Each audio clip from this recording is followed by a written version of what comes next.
श्री सद्गुरुदेव के चरण कमल का स्मरण करते हुए श्रीमद् भागवत के षष्ठम दिवस की कथा है। दिव्य रस में हम आस्वादन करने हेतु सभी भक्त एकत्रित हुए हैं। श्रीमद् भागवत की कथा श्री भक्त का स्वागत करते हैं। श्री सुखदेव मुनि ने राजर्षि परीक्षित से दिव्य राजतत्व की कथा के वर्णन की है। रास मतलब क्या है? अधिकांश लोग रास का अर्थ नहीं जानते। रास क्या है? क्यों भगवान कृष्ण ने रास किया? रास की कथा सुनने से क्या होता है? रास की कथा क्यों सुनना चाहिए? सुनने से क्या फल मिलता है? इसे थोड़ा सा हम लोग वर्णन करते हैं। श्री सुखदेव मुनि रास की चर्चा वर्णन कर रहे थे। भगवान श्री कृष्ण जित गोपी तित श्याम, जितने अनंत करोड़ गोपियां है उतने अनंत करोड़ श्याम माने कृष्ण। दिव्य रास भगवान श्री कृष्ण प्रत्येक गोपियों के साथ दिव्य विहार कर रहे हैं। विहार मतलब नृत्य। रास में केवल राग रागिनी में सुर में नाम होता है और उसमें भक्त भगवान नृत्य करते हैं। इस प्रकार रास के वर्णन में डूबे थे कि उसी समय श्री सुखदेव मुनि से राजर्षि परीक्षित ने प्रश्न किया। गुरुदेव, मेरा प्रश्न है, स्वस्थापनाय धर्मस्य प्रशमायं तरस्य च अवतीर्ण हि भगवान् अंशिनं जगदीश्वर स्वकथं धर्मं सेतुनं वक्ता परताराभिवर्षणम्।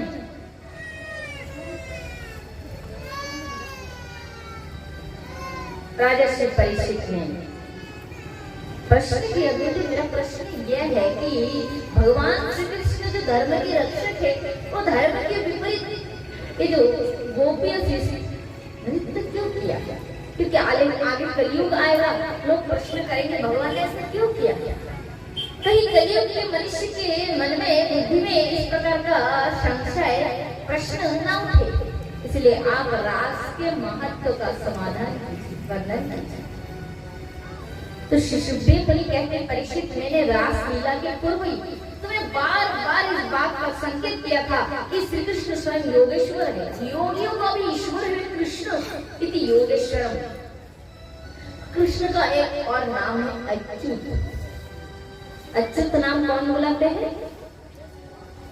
ज्यादातर अच्युत नाम भगवान श्री कृष्ण के सखा पांडव जो है अर्जुन, पांडव में श्रेष्ठ अर्जुन श्री कृष्ण को अच्युत कह के बुलाते हैं। अच्युत का अर्थ क्या है? जो अपनी मर्यादा से, अपने लेवल, मर्यादा माने अपनी लेवल से कभी नीचे नहीं गिरते हैं, कभी नीचे नहीं नामते हैं, उससे अच्युत कहते हैं। भगवान श्री कृष्ण आप तो काम है, पूर्ण काम है। भगवान श्री कृष्ण के संसार की कोई वस्तु से कोई सुख की आकांक्षा नहीं है। जैसे हम मनुष्य को हर कुछ चाहिए, एक फूल भी वही हमको चाहिए। क्यों? हम सूखेंगे, उसको देखेंगे, उसको छुएंगे, हमारी मन में इच्छा हो जाती है फूल, सुंदर फूल देखने से। हर एक चीज हमको चाहिए। ये सिर को कंघी करने के लिए वो चाहिए, दर्पण चाहिए, यहाँ चाहिए, भोजन चाहिए, पानी चाहिए, वस्त्र चाहिए पहनने के लिए, और पादुका चाहिए, घर चाहिए, तकिया चाहिए, कूलर चाहिए, दुनिया की सामान हमको, और लोग भी चाहिए। प्रेम करने वाला संसार में अपना चाहिए, खुशियाँ चाहिए, दुख बांटने वाला चाहिए, हमको सब चाहिए, खाली चाहिए। किंतु भगवान श्री कृष्ण वो है जिनको कभी किसी से कुछ भी नहीं चाहिए, वो है भगवान। क्योंकि इसलिए भगवान का एक नाम है पूर्ण काम, मतलब उनकी समस्त कामनाएं अपने में पूर्ण है। भगवान को किसी से कुछ नहीं चाहिए, वो तो भक्त प्रेम में देते हैं, इसलिए उनकी प्रेम के सम्मान तो भगवान उसे स्वीकार करते हैं। चाहे सबरी का जूठा, सबरी जानते हैं सबरी को? हाँ, चाहे सबरी का जूठा बेर ही क्यों ना हो, अथवा परम भक्त अम्बरीश का छप्पन भोगी क्यों ना हो, प्रेम से देते थे भगवान स्वीकार करते हैं। किंतु भगवान को संसार से, अनंत विश्व ब्रह्मांड में से किसी भी वस्तु भगवान को अपने सुख के लिए नहीं चाहता। तो भगवान ने रास लीला क्यों की? गोपियों से उनको सुख की इच्छा नहीं थी।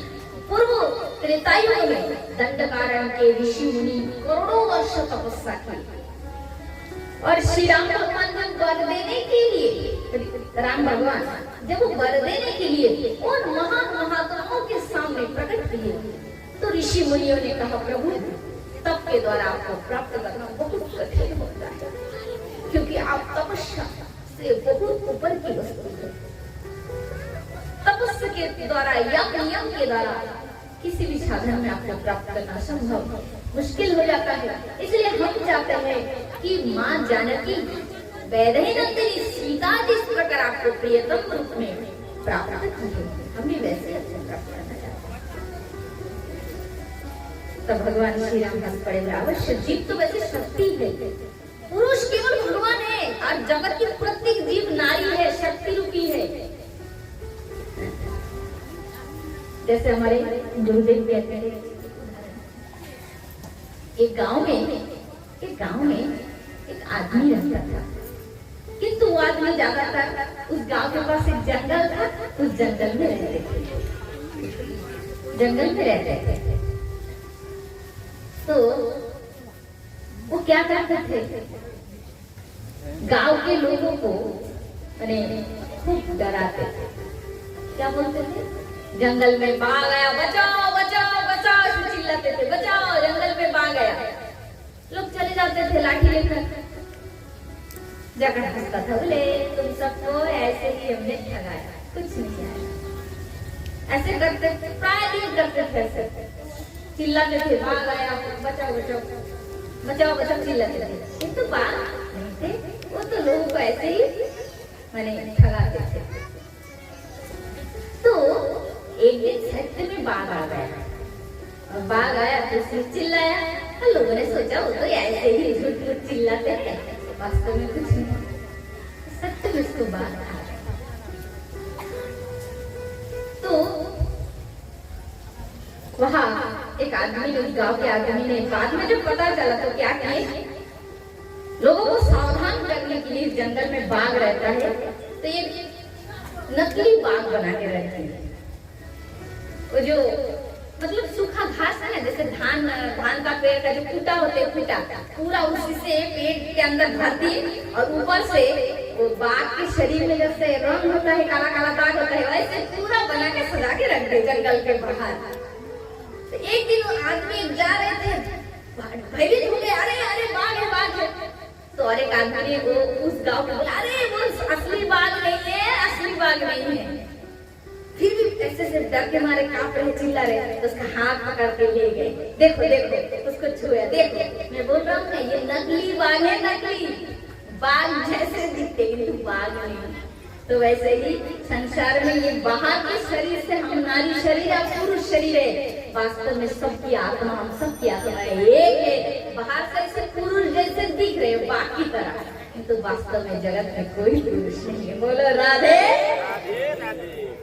प्रत्येक जीव ही राधा रानी से ही आई है, शक्तिशाली। जीव गोस्वामी सरो गोस्वामी से में एक है, आप जानते हैं। जीव गोस्वामी जब वृंदावन में भजन करते थे, उसी काल में मीराबाई गृह तक करके वृंदावन गई। मीरा कृष्ण प्रेम में पूरा पागल ही हो गई। वृंदावन में जहाँ तहाँ मीरा ने जब कृष्ण को ढूंढी, खोज की, तो श्री कृष्ण का दर्शन प्राप्त हुआ। दर्शन पाने के बाद मीरा थोड़ा बने आकुल व्याकुल थी ना, ऐसा व्याकुल थोड़ा ठंडा हुआ, मन शीतल हुआ। मीरा क्या की, एक कुटिया बनाकर भजन करने लगे।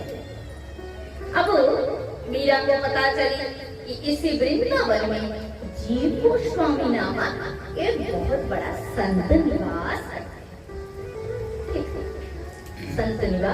करते हैं।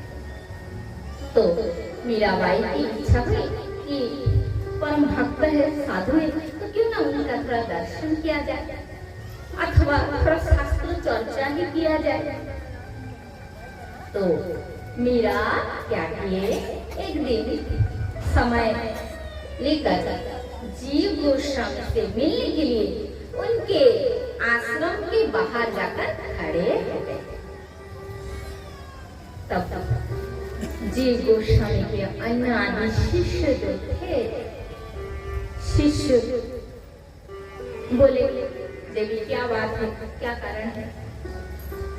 तो मीराबाई ने कहे कि आपके जो गुरु महाराज थे उनसे हम भेंट करना चाहते हैं, मिलना चाहते हैं।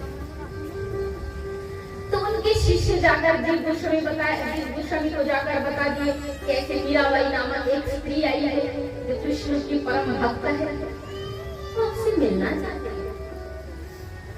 तो मीराबाई ने जवाब ये लिख करके जीव गोस्वामी ने अपने शिष्य से ये बताकर भेज दिया कि जाओ मीराबाई से जाकर ये कहो कि मैं किसी स्त्री के मुख का दर्शन नहीं करना चाहता। जैसे ये संदेश कहकर भेज दिए और शिष्य ने मीराबाई को जाकर बताया तो मीराबाई एकदम ठट्ठाट लगा कर हंस पड़ी। आप जानते हो कि अमुक देश का राजा बहुत बड़ा चक्रवर्ती सम्राट है, आप ऐसा राजा धनी है, बहुत अमीर है, पैसा वाला है, और उसके पास जाकर थोड़ी सी बातों में आपको पता चला कि वो बहुत बड़ा भिखारी है। 1 रुपया दिखाए, बोले कि ये क्या है, कौन सा चीज है? अरे 1 रुपया का जो सिक्का पहचानता नहीं तो ये कैसा राजा है? तो फंसोगे नहीं। तो मीराबाई सोच रही जिसको मैं इतना बड़ा साधु महात्मा महंत तो जानता हूँ, अब वो क्या कहता है? ये कह रहे हैं कि स्त्री का मुख में दर्शन करना नहीं चाहता। तो मीरा हंस पड़ी और मीरा हंसते हुए उन शिष्य से ये जवाब भेजी कि इतने दिन तक वृंदावन में भजन करते हुए मैं आई, इतना दिन तक तो मैं यही जानती थी कि वृंदावन में एक ही पुरुष रहते हैं, वो है नंदन जसोदानंदन मुरलीधर श्री कृष्ण। अब ये दूसरा पुरुष वृंदावन में कहां से आ गया? जैसे ये संदेश मीराबाई ने लिखकर भेज दी और उसको पढ़े जीव गोस्वामी, तो जीव गोस्वामी को भारी लज्जा आ गई, लज्जित हो गए। तब फिर भी तुरंत हार नहीं माने, उन्होंने बहुत शास्त्र का मीरा जी के संग शास्त्र चर्चा की और हर बार में पराजित हुए। अंत में जमुना में सिर पे पत्थर बांध के जमुना में कूद कर अपना प्राण त्याग करने के लिए चेष्टा की। तब राधा रानी साक्षात प्रकट हुई। राधा रानी ने कहा, अरे तुम इतना भजन करते हो, तुम ये नहीं समझते हो कि शरीर तो ब्रह्मा की रचना है, ये ब्रह्मा बनाते पुरुष नारी का शरीर, अंतरात्मा में तो सब मेरे ही सखी है, सब मेरी ही दासी है। तुम बाहर के शरीर से अभिमान करते हो, पुरुष भाव का अभिमान करते हो। कौन पुरुष है जगत में? सब तो मेरी दासी है, क्यों करिए? तब जीव गोस्वामी का अभिमान नष्ट हो गया और वे मीराबाई के चरणों में जाकर प्रणाम किए और कहा, देवी तुम्हारी भक्ति वास्तव में परिपूर्ण है, तुमने वास्तव में श्री कृष्ण को प्राप्त किया। जब तक साधन भजन करते हो अभिमान हो जाए कि मैं तो इतना करता हूँ, मैं इतना बड़ा हूँ, तो अभिमान जहाँ आ गया वह भजन आगे बढ़ता नहीं और मन मलिन हो जाता है। और मलिन मने ना पाए कृष्ण चिंतन, मलिन मन जिसको कृष्ण चिंतन कृष्ण प्राप्ति कुछ भी नहीं होगा, जिसको खाली सम्मान की आशा है, उसको यही दिखता है जरा, अरे मुझे तो कुर्सी नहीं मिला, मुझे तो प्रणाम नहीं किए, इसी बातों में उनकी बुद्धि घूमते रहते हैं। बातों बातों में अपमान का बोध होता है, वास्तव में अपमान नहीं हुआ, फिर भी लगता है कि मेरा तो अपमान हो गया।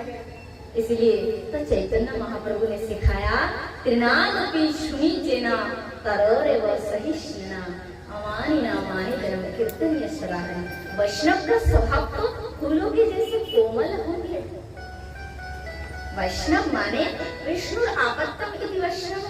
पहले दिन में इसकी चर्चा की थी आपसे। वैष्णव का स्वभाव, राधा रानी कृष्ण प्रेम में सर्वोपरि सर्वोत्कृष्ट है श्रीमती राधा रानी। किंतु राधा रानी की इतनी उच्च कोटि प्रेम मदनेख्य महाभाव तक श्री कृष्ण प्रवेश कर पाते हैं, किंतु जहाँ माधनेख्य महाभाव आते हैं वहां तक कृष्ण का प्रवेश नहीं। इसलिए सदा काल के लिए कृष्ण राधा रानी के प्रेम में लीन हो जाते हैं। क्योंकि श्रीमद् भगवद गीता में श्री कृष्ण भगवान ने कहा, जे यथांगं प्रपद्यन्ते तां तथैव भजम्यहम्, जो मुझे जितना भजता है उसी को फल से मैं दे देता हूँ। माने शोध बात बोलते हैं ना, बंगाली वो चीज, हर जीवों का भजन, हर जीवों का साधन का फल बराबर भगवान दे देते हैं। भगवान किसी के ऋणी नहीं हो पाते, किंतु एक जगह राधा रानी की ऐसे प्रेम है, ऐसे एक महाभाव के स्तर है जिसे कहा गया मादरक्ष महाभाव, उसका ऋण भगवान उसके ऋणी हो जाते हैं। उसी प्रेम के बदले भगवान राधा रानी को कुछ भी दे नहीं पाते। तो उस श्रीमती राधा रानी जिनकी प्रेम की महिमा स्वयं गोविंद गाते हैं, राधा रानी की इतनी उच्च प्रेम है। कहते हैं जो पेड़ में फल बड़ा होता है उसका शरीर देखो, उसका मस्तक झुका रहता है। राधा रानी सर्वोत्कृष्ट उन्नतशील उनका प्रेम है, और राधा रानी की अपना एक स्वभाव है, क्या? गौरवहीनता।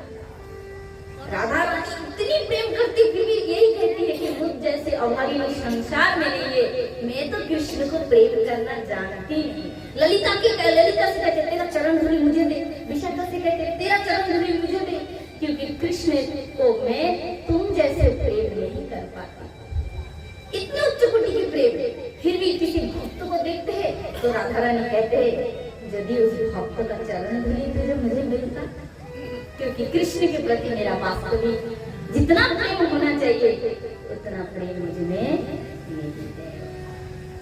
इसलिए संचारी भाव हमारे गौड़ीय ग्रंथ में संस्कृत में वर्णन आता है कि 32 कितना 32 संचारी भाव है, जो कि 32 में से 32 ही राधा रानी में लगे रहते हैं। संचारी भाव किसे कहते हैं? संचारी भाव माने ऐसा होता है ना कि बोलते हैं बंगाली में अमार भलो ना, कृष्ण प्रेम अमार द्वारा भलो ना। ये जो भाव है, कुछ नहीं हो रहा है मुझसे, अभी परम अयोग्य कृष्ण प्रेम की योग्यता नहीं है, इसको कहते संचारी भाव। राधा रानी में 32 से 32 संचार भाव लगे रहते, 32 को, इसलिए सर्वोत्कृष्ट है राधा रानी को प्रेम।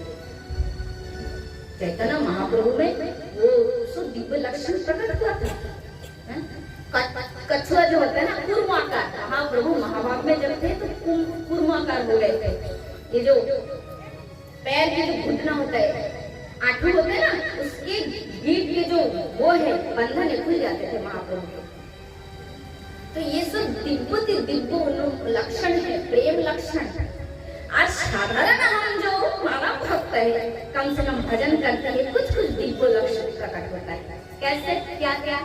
जैसे पशु को फूलों को अष्टशक्ति भाव में से वैवर्णम कलिवारम, ये सब दिव्य लक्षण नाम में यदि प्रकट नहीं हुआ तो समझना अभी तक भजन का मेरा भाव भी आरंभ नहीं हुआ, भजन का भाव भी शुरू नहीं हुआ। नाम करते करते अष्टशक्ति भाव उदय होगा यदि तुम्हारा भजन सटीक चल रहा है। हम लोग जैसे बीमार होते, शरीर अस्वस्थ होता है तो क्या करते हैं? डॉक्टर के पास जाते हैं, डॉक्टर साहब से बोलते हैं डॉक्टर जी ये मुश्किल असुविधा है, दवाई दो। तो डॉक्टर साहब क्या करते हैं? लिख देते हैं, जाओ दवाई ले, ये दवाई है, ऐसे ऐसे टाइम इनपुट में थोड़ा साउंड बढ़ेगा। तो ये दवाई है, सुबह शाम कि भोजन के बाद एक गोली लेना है, दिखा देते। तो हम लोग क्या करते हैं? जो रोगी होता है उस दवाई को लेकर अलमारी में रखते हैं, ताला लगा देते हैं। रोग मुक्त होने के लिए समय समय से दवाई लेता है। तो इसी प्रकार ये जो हरिनाम कृष्ण नाम, ये क्या है? भव रोग की औषधि है। ये नाम जपो निरोगी भव रोग होइबे आराम। तो नाम जपने से क्या होगा? भवो व्याधि से तुम्हें मुक्ति मिलेगी। निर्विघ्न जपना है, और जपते हुए रोगी जिस प्रकार पड़ोसी के आदमी बोलते, ओ भाई खूब शरीर अस्वस्थ था, बताओ आप कैसे लग रहे? कैसे? ठीक है?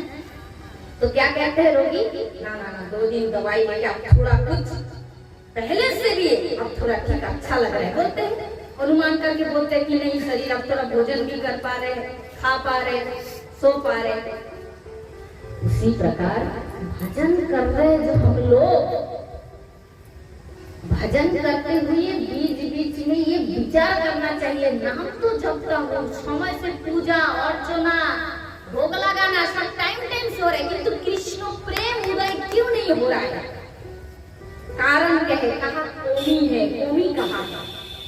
खाली भजन करने से नहीं होगा, हमें ये चेक करना पड़ेगा। जैसे दवाई लेते चेक करते हैं रोग जा रहा है कि नहीं, कि खाली पैरासीटामोल का दवाई पूरा 12 मास खरीदो और खाओ, पागल नहीं कहेंगे लोग।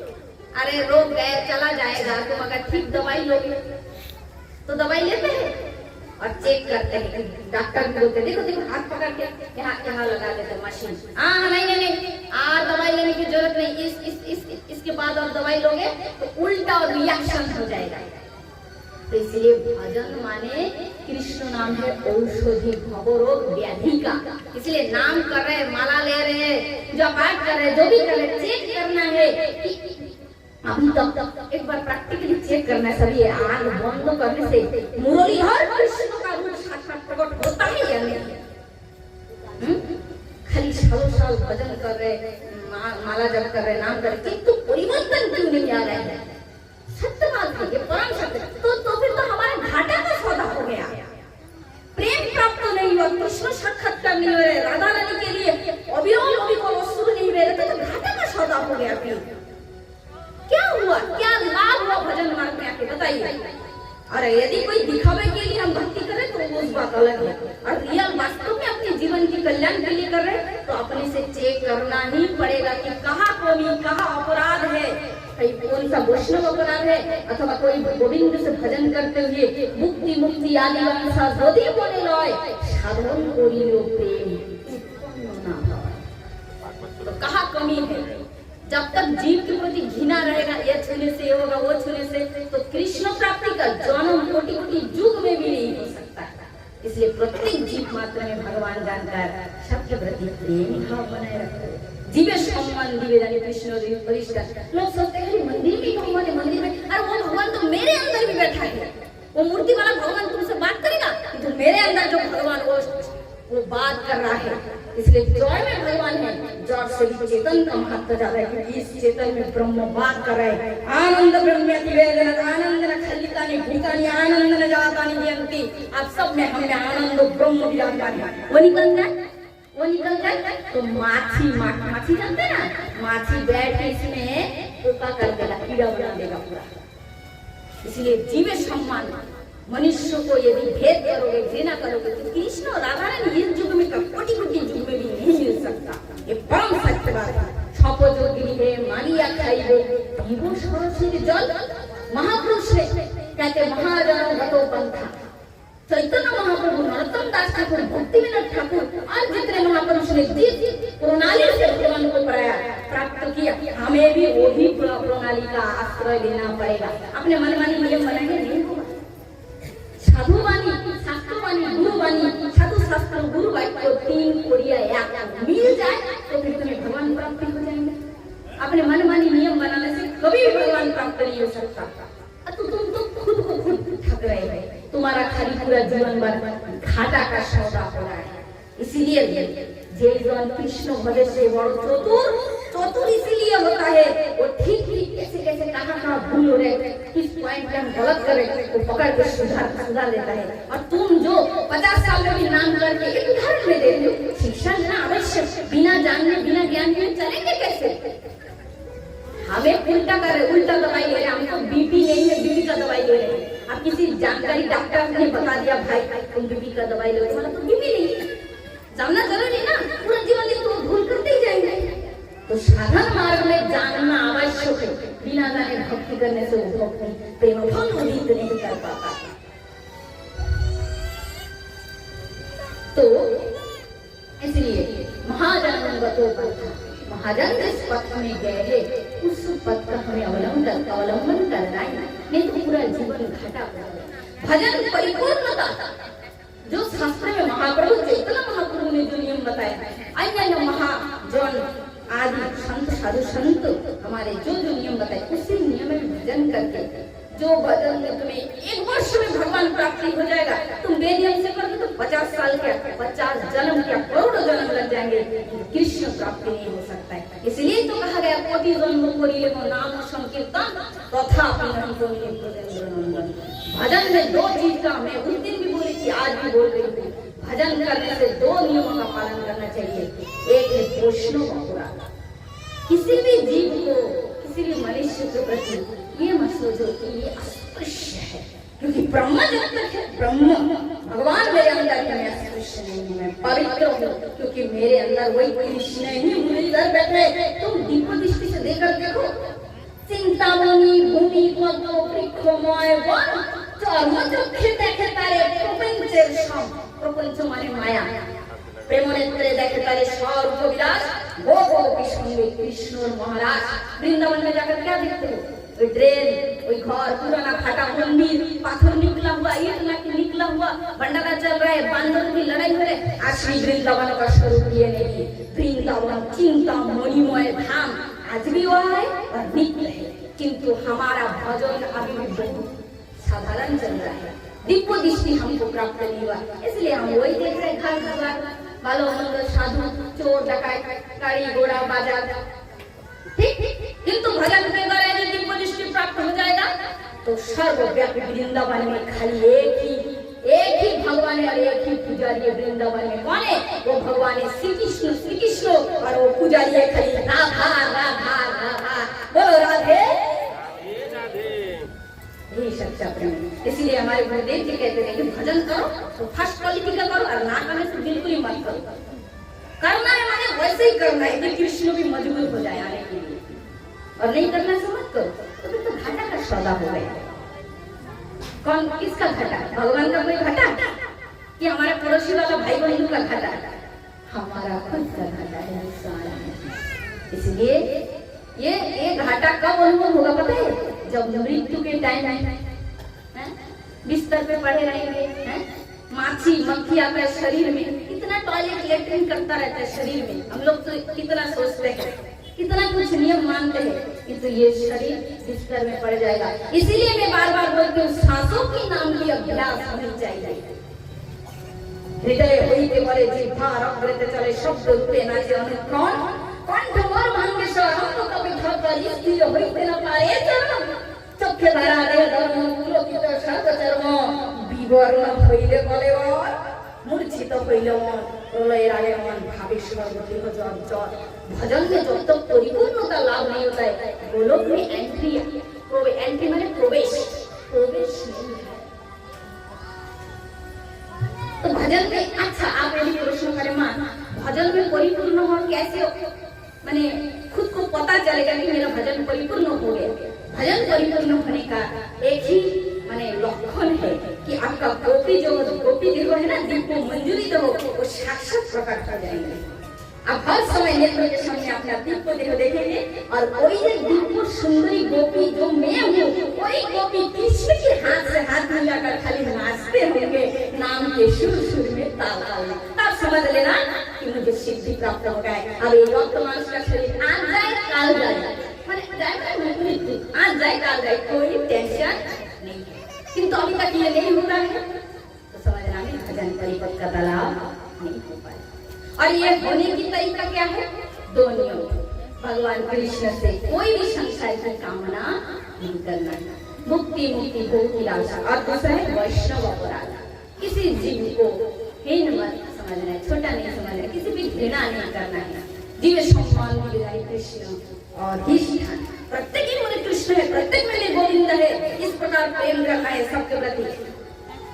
इसका मतलब ये नहीं कि मैं भक्ति मार्ग में गई, मेरा बाहर का शरीर नारी शरीर उदाहरण करूं। आप सब थोड़ी ना कि ये पुरुष में कृष्ण है, कृष्ण क्योंकि मैं आलिंगन कोई नहीं है, बाहर की नहीं, अंतर्दृष्टि से मैं जानूंगी कि ये मेरा गोविंद है, तो मन ही मन उनको प्रणाम करना है। प्रभु विश्व जुड़िया तो तुम ही विश्व जुड़िया रैया चलोरी रेखे चलो आशीर्वादिया हमारा नयने देखे ना तुम्हारे देवयो विश्व जुड़े तुम हो मेरे प्रभु, मेरे बंधु, मेरे गोविंदो, मेरे प्राण प्रियतम, मेरे जीवन धन आत्मा धन, मैं तुम्हारे चरण में बार बार प्रणाम करता हूं। यही प्रेम है, और ये प्रेम पंचम पुरुषार्थ प्रेम ही बहुत महान है। कृष्ण और मधुर दुर्दश पराया। यही प्रेम हो जाने के बाद राधा रानी ये चौक ऐसे बंद करोगे राधा दिखाई देंगे। हम लोग तो खाली मूर्ति नहीं देखते हैं, ये मूर्ति के समान ऐसे राधा रानी नहीं है। इनके अंगों से दिव्य छटा नयन पद्म नासिका स्निग्ध सुंदर अधर लंबिय अधर हरित और सुंदर केश वंदित केशम। श्री राधा रानी का ऐसे दर्शन होगा। एक भजन में जब प्रेम नहीं होगा, ये नेत्र बंद करोगे राधा देखोगे, नेत्र खोलोगे तो राधा देखोगे। और क्या चाहिए फिर? इसी को ही कहते परम धन, इसी को ही कहते परम संपत्ति। ये जो टाका है हम लोग सोचते जागतिक, ये तो जागतिक धन है। जीवन चलाने के लिए, पेट के लिए भगवान ब्रह्मा ने रचाया दुनिया। पेट है तो ये धन चाहिए, पैसा चाहिए, दाल भात खाओ, शरीर में कपड़ा लगाओ, घर बनाओ, ये तो जागतिक धन है। किंतु अच्छा, यही जागतिक धन लेकर कोई ऊपर जा सकता है? जा सकता है? ये तो शरीर के व्यवहार के लिए। जो इसी को सर्वश्रेष्ठ धन समझते हो तो मूर्ख है और ज्ञानी है। शास्त्रों से ज्ञानी कहा गया परम धन केवल कृष्ण है, कृष्ण नाम है, कृष्ण प्रेम है। इसलिए ऐसे भजन करना है। भजन करते करते जब उस दिव्य वस्तु को अनुभव होगा तो हृदय परिपूर्ण आनंद होगा और उस परम सुख का आस्वादन हम करेंगे।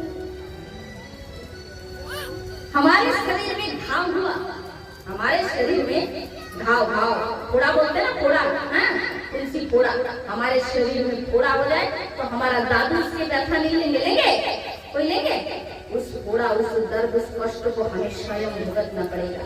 और यदि उसी प्रकार जैसे हमारा कष्ट हमें स्वयं भोगना पड़ता है, उसी प्रकार भजन ठीक हम करेंगे, नियम प्रेम नियम से यदि राधा रानी की सच्ची भक्ति करेंगे तो उस भक्ति का एक फल है आनंद। वही आनंद की भागीदारी हम स्वयं होंगे, हमारा दादू जी नहीं होंगे। दोनों सुख अच्छा और बुरा जो करेंगे उसका फल हमें अकेला भोगना पड़ेगा। ना हमारा परिवार, ना हमारे बच्चे, ना हमारे और कोई सगे संबंधी। इसलिए इसको जान समझकर इसी प्रकार भक्ति करना है। भक्ति करते करते चेष्टा करना चाहिए कि नाम में खूब वस्तु है, खूब वस्तु। क्योंकि आज तक जितने भक्तों ने कृष्ण को प्राप्त किया बिना रुदन से कृष्ण ने नहीं मिलता है।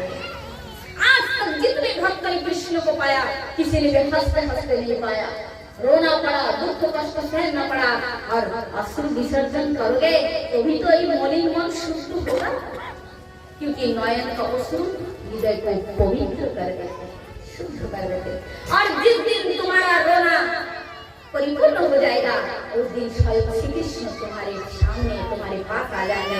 और जिस दिन तुम्हें कृष्ण मिल जाएगा उस दिन तुम खाली हंसते रहोगे, हंसते रहोगे, हंसते रहोगे। तुम्हारा मुंह से कभी हंसी बंद ही नहीं होगा। भगवान का कहेंगे जितना रोना था तेरा रोना हो गया, अब तो खाली हंसेगा। क्यों हंसेंगे? क्योंकि तू जिधर देखेगा खाली मुझे ही देखेगा, मुझे ही देखेगा। कृष्ण को अब हर जगह देखते क्या करोगे? हंसी नहीं आएंगे, खुशी नहीं लगेंगे। अब कृष्ण को देखने से कैसा लगेगा? खुशी होगी, आनंद होगी। एक्चुअली ये जो मैं आपसे चर्चा कर रही हूँ और इस प्रोसेस से भगवान को जितने भी पाया, इस करोड़ों में से बहु जन्मों की स्वीकृति होने से ऐसे भजन करके अल्प दिन में ही भगवान की प्राप्ति कर लेते हैं। ऐसे करने वाला बहुत दुर्लभ। किंतु चेष्टा करना अपनी समय चाहिए। चेष्टा करेंगे तो भी तो एक दिन पूर्ण होगा। 1000 सीढ़ी है, 1,00,000 सीढ़ी है, चढ़ना आरंभ करेंगे तभी तो एक दिन खत्म होगा। अरे 1000 सीढ़ी बरसाने में 500 सीढ़ी कैसे चढ़ बैठ जाएंगे नीचे चेयर लगाकर? नहीं होगा, तो तुमसे कभी भी नहीं होगा।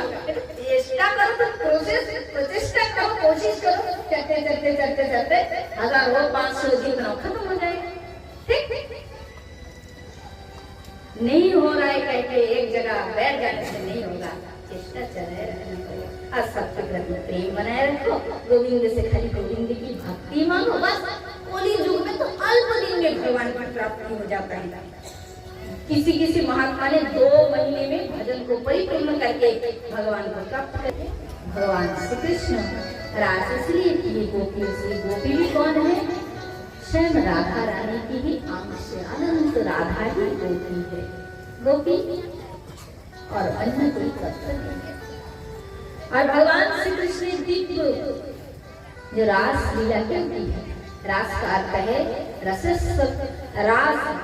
वैश्य हिब्बायम लब्धानंद भवति रसज्ञ रसनम रसत्तम परमो वेद कहते हैं कि भगवान श्री कृष्ण स्वयं परिपूर्ण रसोत्तम विग्रह है।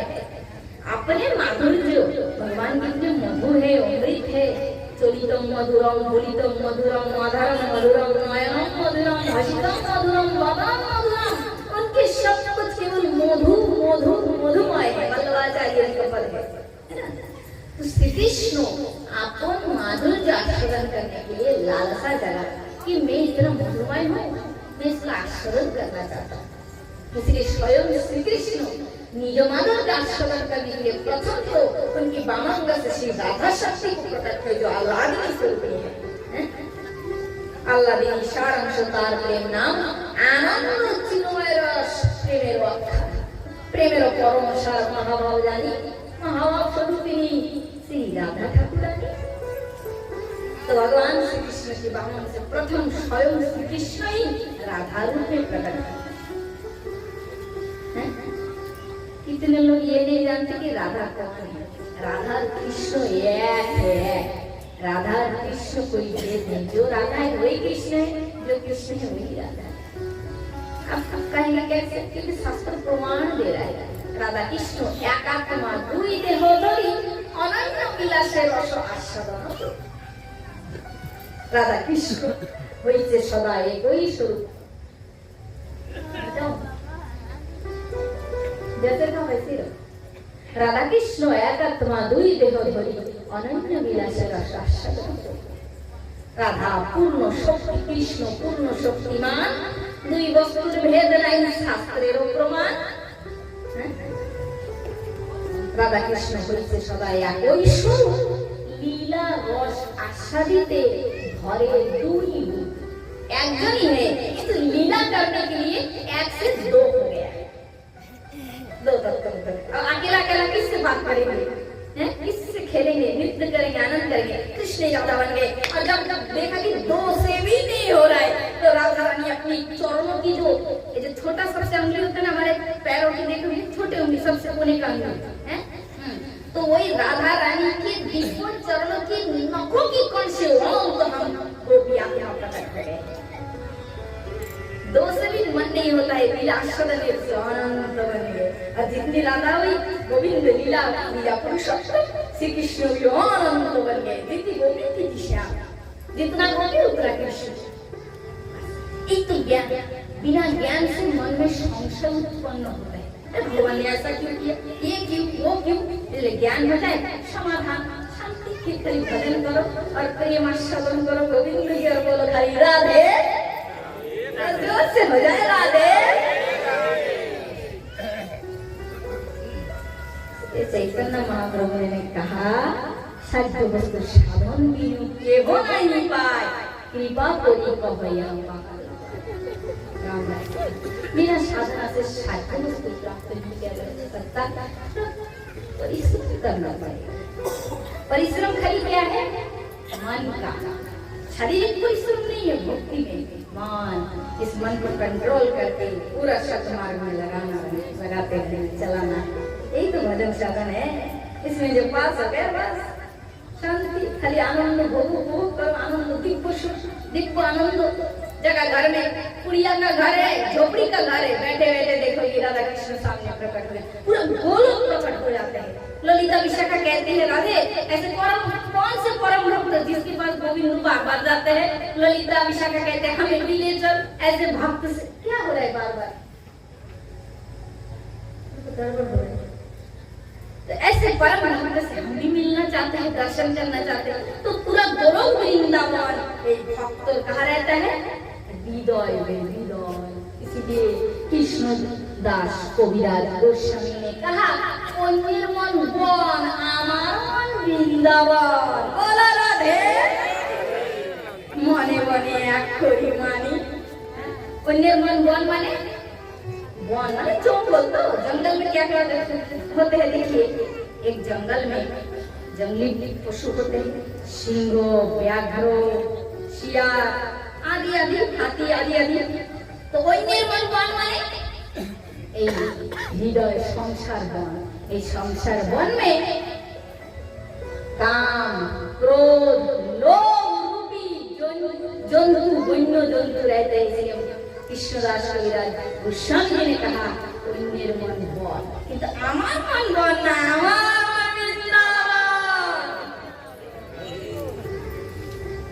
তোমার পাদোদয় যদি করোদয় তবে জীবন ধন্য তোমার। हे प्रभु এই হৃদয় को मैंने वृंदावन बनाया, बस तुम्हारा चरण पद ही तो होगा। तो आनंद आनंद कब होगा?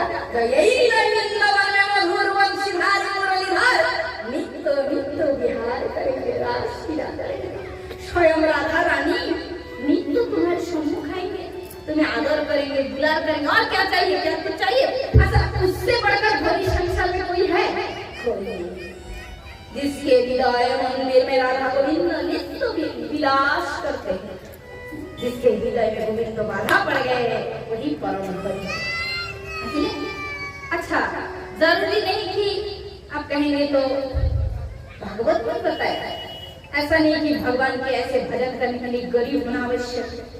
गरीब धनी की बात नहीं, धनी हो चाहे गरीब कोई भी हो, यदि भजन सठिक पूर्वक हुआ उसके हृदय में राधा गोविंद नित्य विलास करेंगे। देखा गया हमारे भागवत जी में वर्णन आते उदाहरण है, सुदामा, भक्त सुदामा अति गरीब कृष्ण को प्राप्त किया। इधर राजा अम्बरीश सप्तद्वीप पृथ्वी के राजा थे, अखंड धन संपत्ति के मालिक राजा अम्बरीश, किंतु भजन सठिक किया तो उनके हृदय में भी गोविंद नित्य विहार। तो स्वयं गोविंद ही अनंतवन के रासलीला किए हैं। और श्री सुखदेव मुनि कहते परीक्षित, ये जो रासलीला ये स्वयं श्री कृष्ण की दिव्य विहार, साधारण विहार नहीं, क्योंकि पुरुष और नारी जो मिलन उसको काम लीला कहते हैं। किंतु यहाँ जो गोपी कृष्ण की जो दिव्य मिलन है ये काम विजयी लीला है, क्योंकि रासलीला में वर्णन आता है काम विजयी प्रखा पदार्थन इति रासलीला। पुरुष और नारी के जो मिलन उसकी घटना जो लीला है वो काम लीला है, किंतु कृष्ण और राधा गोपियों की रासलीला जो है इसे काम विजयी लीला कहा गया। क्यों? क्योंकि जब श्री कृष्ण रास करने के लिए मन में संकल्प लिए स्वयं कामदेव को रामदेव सब काम कुसुम धयन साय कलीना सकल भुवन अपने बस सकीर्न रामायण कामदेव साक्षात भगवान श्री कृष्ण ने कहा कौन हो तुम? हमको नहीं पहचानते हो गोविंद? अरे मेरा नाम तो कामदेव। कामदेव? अच्छा तुम कामदेव क्या कर रहे हैं यहाँ आने? क्या कारण क्या है? हंस पड़े, हाँ करके हंस पड़े बोले गोविंद ये कोई पूछने की बात है? अरे जहाँ पुरुष और नारी का मिलन होता है, सुंदर सुंदर पुरुष स्त्री होते हैं, वहां तो मैं आ ही जाता हूँ। तो भगवान ओहो अच्छा, तो यानी कि मैं रास करना चाहता हूँ गोपियों के संग, इसलिए तुम आ गए? बोले हाँ, मेरा तो स्वभाव है प्रत्येक मनुष्य को जितना देव देवी हो देवता हो जहाँ तक ब्रह्मांड है सब जगह मेरा अधिकार है, मैं सब पर विजय प्राप्त करता हूँ। कामदेव क्या कह रहे? मैं सब पर माया संसार के सब पर विजय प्राप्त करता हूँ। भगवान श्री कृष्ण अच्छा ठीक है, भगवान श्री कृष्ण पुरुषोत्तम है, भगवान किससे हार नहीं मान सकते। भगवान ने अच्छा करते थे, तब क्या चाहते हैं? क्या चाहते हैं? आए हो जो चाहते हैं। तो कामदेव ने कहा कि बस आपसे युद्ध करना चाहता हूँ, आपसे युद्ध करना चाहता हूँ। क्योंकि रास होंगे, रात्रि का समय, सुंदर वन में सुगंधित फूल, चंद्रमा का किरण, शीतल वायु प्रवाहित हो रही, यमुना का कलवर ध्वनि, रात्रि के समय है, तुम गोपियों के संग नृत्य करोगे और मैं कामवान चलाकर तुम्हें अपने युद्ध में पराजित कर दूंगा। ये सुनते ही भगवान कृष्ण हंस पड़े। ठीक है कामदेव जी, तुम जब तक युद्ध के लिए आए हो तो तुम्हारी युद्ध प्रस्ताव को मैं स्वीकार करता हूँ, किंतु दो प्रकार का युद्ध है। कौन सी युद्ध करना चाहते हो? एक तो किले वाला युद्ध और एक मैदान वाला युद्ध। किला युद्ध, किले वाला युद्ध किसे कहते हैं? जैसे एक ही पुरुष एक ही पत्नी के बंधन में बंध गए पूरे जीवन के लिए, किले वाला युद्ध। और मैदान वाला युद्ध क्या है? अनंत गोपी रहेगी, अनंत रूप में कृष्ण रहेंगे, ये मैदान का युद्ध है। तो कामदेव कहा, कृष्ण मैं तुमसे मैदान वाला युद्ध करना चाहता हूँ, अनंत गोपियों के बीच तुम अकेले पुरुष हो। भगवान ने कहा, ठीक है कामदेव, मैं तेरे युद्ध प्रस्ताव को स्वीकार करता हूँ, तैयार होगा। और भगवान श्री कृष्ण श्रीमद त्रिभंग ललित मधुर ललित गति विलास मेरे केशव आधार में वंशीधारी पुच्छधारी आधार पे मधुर वंशी रखकर दिव्य वंशी ध्वनि की है। ऐसी दिव्य वंशी ध्वनि, जिस वंशी ध्वनि श्रवण मात्र है जड़ में चेतनता आ जाए और चैतन्य में जड़ता आ जाए। वंशी ध्वनि सुनकर, हमारे भागवत में वर्णन है, वंशी ध्वनि सुनकर सूखे लकड़ी मैंने ना समझ रहे ना, काट, फिर भी बताती हूँ, सूखा काट होता है, काट में रस का संचार हो जाता है और उसी से पत्ता, डाल, पत्ता, फूल सब निकल जाते हैं। एक बार डाला दे। तो आप तो समझ गए वंशी ध्वनि की कितनी शक्ति, कितना पावर है। कृष्ण की बांसुरी ध्वनि ऐसे हम जैसे आम जनता हम जैसे मनुष्य की सुने ना, उसी जगह मृत्यु हो जाएंगे हमारा, देहत्याग हो जाएगा, क्योंकि उसको सुन के हजम करने की शक्ति हमारा मन में नहीं। बहुत पावरफुल वंशी ध्वनि श्री कृष्ण के है, जिस ध्वनि को सुनकर श्रीमती राधा रानी घर में टिक नहीं पाती थी, वो है श्री कृष्ण की वंशी ध्वनि।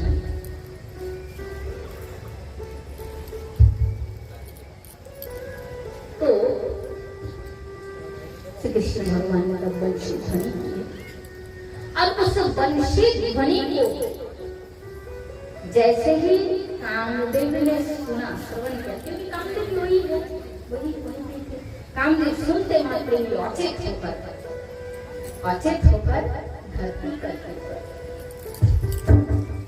भगवान श्री कृष्ण ने बुला रहे, देखो ये कैसा योद्धा है, कैसा योद्धा है।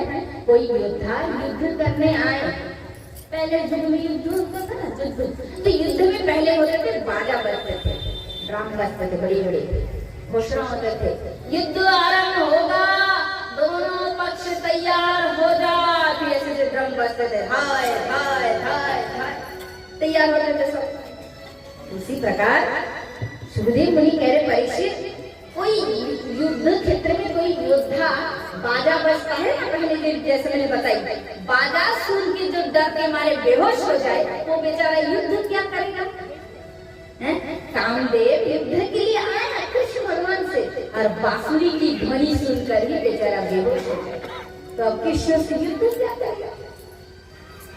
भगवान बोले, लो बड़े पुरुषार्थ दिखा रहा था तू, ये करेगा वो करेगा, मेरा बंसी ध्वनि सुन के क्या हो गया, मेरा हाल क्या हुआ।